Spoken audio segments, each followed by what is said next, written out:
Assalamualaikum warahmatullahi wabarakatuh. Alhamdulillahirabbil alamin. Allahumma sholli ala sayyidina Muhammad wa ala ali sayyidina Muhammad. Berbicara mengenai Raden Ajeng Kartini, kita mengenalnya sebagai sosok muslimah yang menghendaki agar para wanita mendapatkan pendidikan setara dengan kaum pria, bukan kesetaraan gender sebagaimana yang digaungkan oleh para feminis. Dengan pendidikan tersebut, Raden Ajeng Kartini berharap agar kaum wanita dapat lebih cakap dalam melakukan kewajiban yang merupakan fitrah bagi seorang wanita, yaitu menjadi ibu, menjadi pendidik manusia yang pertama-tama.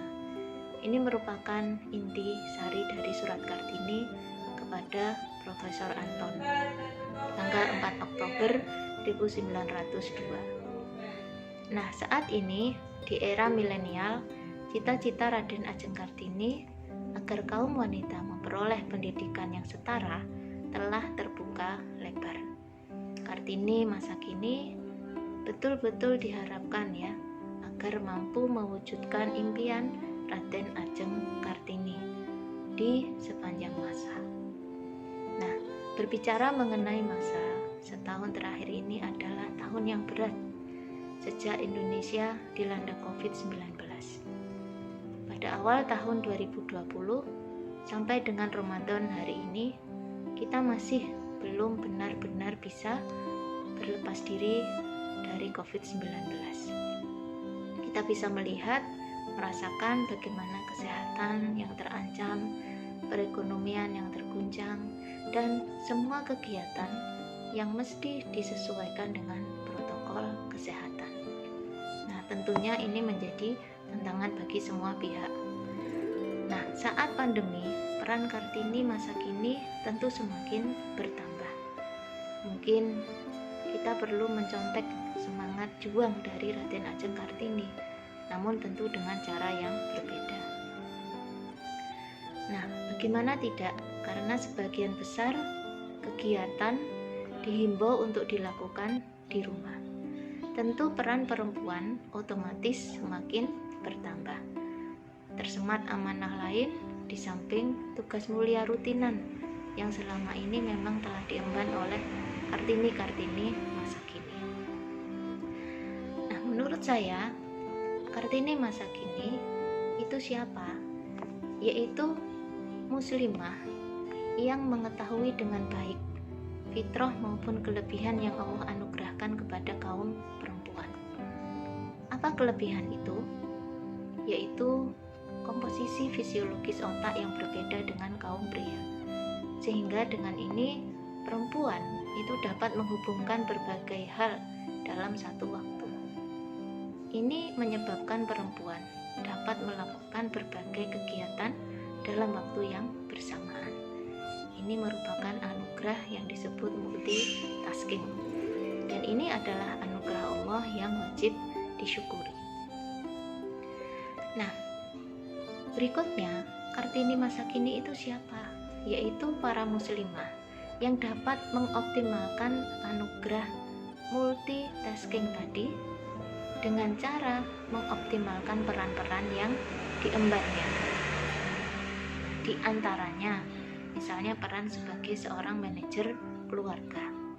Saya sebut manajer di sini karena tugas perempuan, tugas ibu, tugas istri sebenarnya adalah mengelola rumah tangga.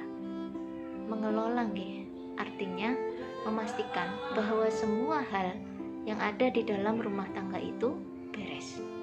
Meskipun tugas utama ini sesungguhnya ada di pundak bapak-bapak sebagai kepala keluarga. Namun tentu beliau-beliau ini perlu bantuan seorang manajer yang multitasking tadi, yaitu istri atau ibu.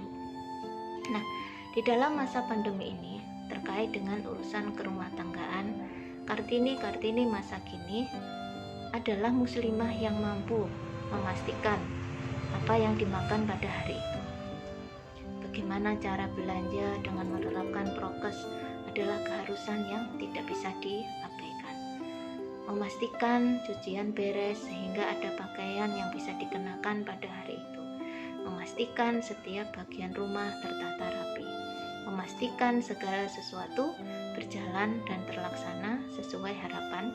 Ini adalah tugas seorang manajer keluarga. Bisa didelegasikan ke para khodimat, namun kadang-kadang tidak sedikit dari para ibu yang harus terjun sendiri mengerjakan berbagai pekerjaan tersebut. Itu peran pertama sebagai manajer dalam keluarga. Peran berikutnya, jika seorang ibu, seorang istri, seorang perempuan itu bekerja di sektor publik, maka dia juga harus bisa memastikan bahwa tugasnya sebagai wanita karir itu sukses, berjalan dengan baik. Sebagai pendidik misalnya, dia harus bisa mengajar dari rumah secara online. Sebagai dosen misalnya, dia harus mengajar, membimbing mahasiswa, menguji, pengabdian pada masyarakat, penelitian, menulis artikel, semuanya dikerjakan sekaligus bersamaan dengan tugas kerumah tanggaan. Belum lagi sebagai anggota organisasi tertentu, dia harus bisa menata waktu dengan baik untuk bisa menyelenggarakan pertemuan kelas online, koordinasi, rapat, dan sebagainya. Tentu ini membutuhkan manajemen waktu yang baik. Peran yang tidak kalah penting yaitu sebagai pendidik anak. Menurut UNESCO, setidaknya ada 1,5 miliar anak usia sekolah di dunia ini yang terdampak COVID-19.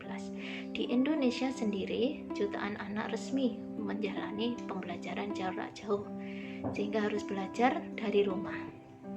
Sekolah dianggap sebagai salah satu media yang mempermudah penyebaran COVID-19, sehingga aktivitas ini memang harus dibatasi.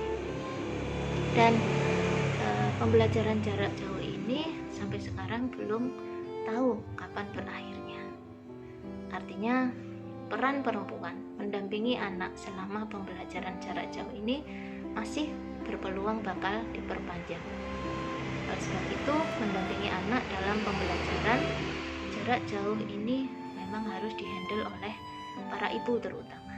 Nah, tentu di sini dibutuhkan kunci ya. Yang pertama misalnya penguasaan pengetahuan tentang pelajaran anak sesuai dengan jenjangnya. Biasanya anak SD, SMP itu masih membutuhkan pendampingan yang intens dari para orang tuanya, terutama ibu. Yang kedua yaitu memotivasi anak untuk semangat belajar di tengah suasana pandemi, apalagi ini di tengah bulan Ramadan. Kadang-kadang anak merasa enggan untuk belajar, enggan untuk mengerjakan tugas. Nah, maka di sini dibutuhkan pendekatan yang baik dari ibu kepada anak. Dan yang ketiga yaitu kepiawaian, ya, memanfaatkan teknologi. Teknologi dalam hal ini memang harus dikuasai oleh seorang ibu ketika mendampingi anak belajar online. Ya, minimal bagaimana bisa mengoperasikan gadget yang canggih ya, semacam ponsel. Syukur-syukur mampu mengoperasikan laptop agar bisa membantu anak saat harus mengoperasionalkan Zoom, Google Meet, browsing materi di internet, mengunduhnya, mengcopy ke MS Word, menyimpan file, mengupload file, mengirim email dan sebagainya. Ya, dan di sini memang perempuan memang harus senantiasa belajar untuk bisa mengetahui teknologi dan memanfaatkan dengan sebaik-baiknya. Nah, belum lagi peran seorang Kartini masa kini di era pandemi ini adalah sebagai agen pemutus penyebaran COVID-19. Ya, hasil dari penelitian BPS survei tahun 2020 bahwa responden perempuan itu ternyata memiliki tingkat kepatuhan yang lebih tinggi terhadap protokol kesehatan dibandingkan dengan laki-laki. Oleh karena itu, tidak heran jika pemerintah mengarahkan untuk menggerakkan perempuan dalam memutus penyebaran COVID-19, terutama pada klaster keluarga. Nah, bagaimana caranya? Antara lain yaitu memahamkan anggota keluarga untuk menghindari kerumunan, bertemu teman, ngobrol, reuni, jalan-jalan, piknik, ya, dan semua itu dilaksanakan di luar rumah.